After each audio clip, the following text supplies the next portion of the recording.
Komisi 7 DPR RI merupakan alat kelengkapan Dewan dengan lingkup tugas di bidang energi, riset dan teknologi, serta lingkungan hidup.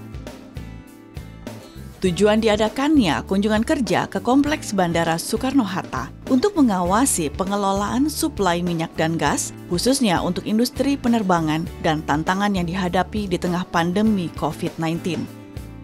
Kunjungan kerja ini sekaligus untuk memperoleh data dan informasi mengenai perkembangan gardu induk PLN dalam memasok listrik Bandara Internasional Soekarno-Hatta. Wakil Ketua Komisi 7 DPR RI, Alex Nurdin mengatakan, meski permintaan aftur dari Pertamina menurun, namun suplai untuk pesawat penerbangan domestik dan internasional harus tetap terjaga untuk mengantisipasi naiknya kembali permintaan aftur. Dalam kesempatan tersebut, Alex juga mengapresiasi upaya pemerintah dalam memperkecil potensi kerugian tanpa melakukan pemutusan hubungan kerja kepada karyawan. Tujuan Komisi 7 ke sini adalah untuk mengetahui sampai di mana kesiapan supply aftur untuk pesawat baik domestik maupun internasional.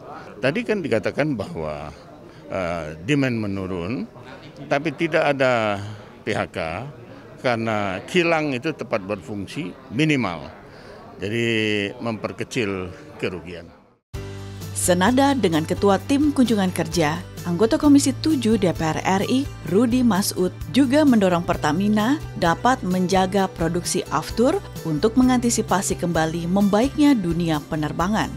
Untuk mengantisipasi kerugian, Rudi meminta Pertamina agar memberhentikan sementara produksi biodiesel.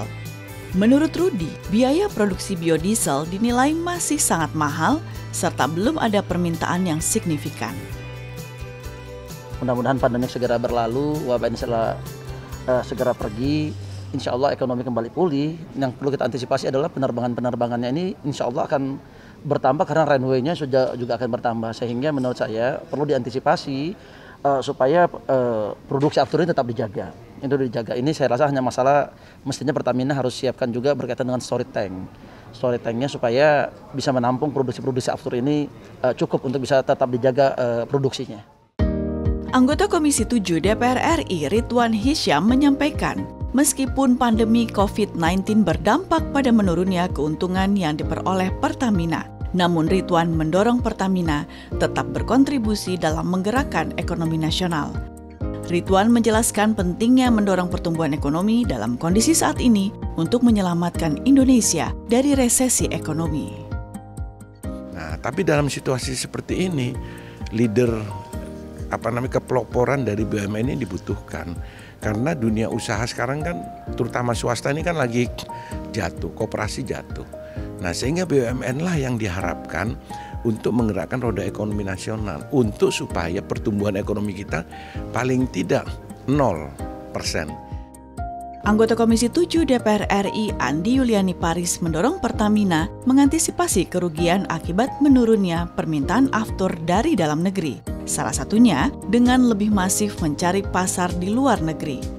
Andi juga mendorong Pertamina tetap kompetitif dengan produsen aftur dari luar negeri melalui pendekatan negosiasi harga yang sesuai.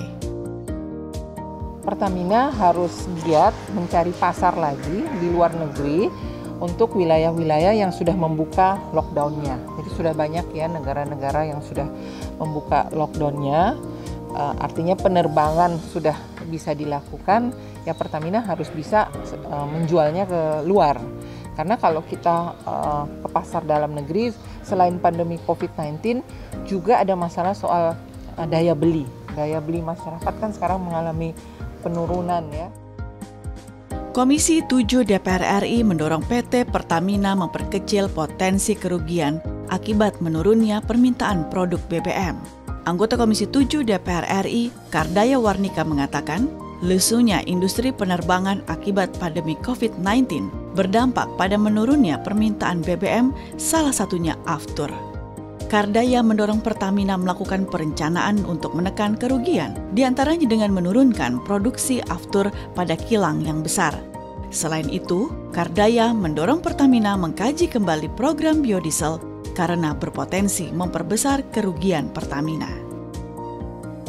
Nah, saya mengharapkan Pertamina bisa mengkaji kembali mengenai produksi BBM dari kelapa sawitnya itu. Nah, pada posisi yang sekarang mungkin menghasilkan BBM dari kelapa sawit itu tidak menguntungkan. Dan bisa jadi itu memberikan kontribusi yang cukup besar bagi kerugian Pertamina. Anggota Komisi 7 DPR RI Rudi Masud mengatakan, menurunnya pangsa pasar Pertamina yang cukup signifikan akibat pandemi COVID-19 mengakibatkan kerugian bagi Pertamina. Oleh karena itu, ia meminta Pertamina mempertimbangkan pemberhentian produksi biodiesel hingga ekonomi kembali pulih. Karena bauran biodiesel menggunakan biaya produksi yang sangat besar. Bahwa misalkan bauran campuran misalkan adalah biodiesel, ini kan harganya sangat mahal ya. Mungkin kita bisa stop dulu sampai nanti pandemi kembali normal kembali ekonominya, karena demandnya Pertamina produksinya tidak bisa dikurangin. Sementara biodiesel atau FAME ini yang di blending dengan solar ini itu jumlahnya kan cukup besar, 30%. Saya menyarankan untuk yang produk-produk yang mahal ini untuk dipangkas dulu. Ini biayanya sangat mahal supaya tetap harganya bisa kompetitif. Wakil Ketua Komisi 7 DPR RI Alex Nurdin menegaskan, padamnya listrik di Bandara Soekarno-Hatta tidak boleh terjadi.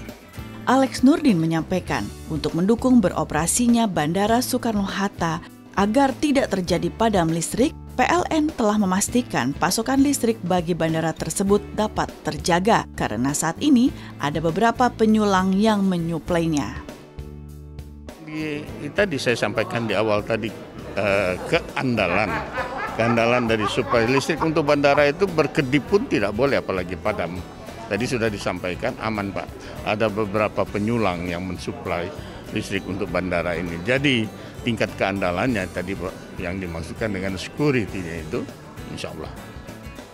Sementara itu, anggota Komisi 7 DPR RI Ridwan Hisyam mendorong PLN untuk memanfaatkan energi surya, salah satunya untuk menyuplai listrik Bandara Soekarno-Hatta.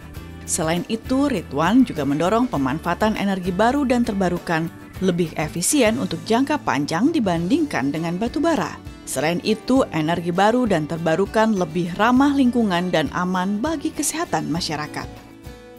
Itu harus menjadi alternatif dari PLN. Jadi kalau seandainya ada sesuatu, ya solar Hatta harus jalan. Dan bayangin di terminal itu begitu panjang atap, itu harusnya kan menjadi tempat sebagai solar untuk menangkap matahari. Jadi jalannya seperti itu. Nah, jadi PLN harus sudah mengarah ke sana. Jadi PLN jangan hanya terfokus pada batu bara, meskipun kita masih ada ya. Batu bara, terus gas, terus diesel, itu kita eman-eman gitu. Jadi kita simpen untuk anak cucu kita. Nah, dampak pandemi pada sektor energi sangat signifikan, mengingat peran vitalnya terhadap laju perekonomian bangsa.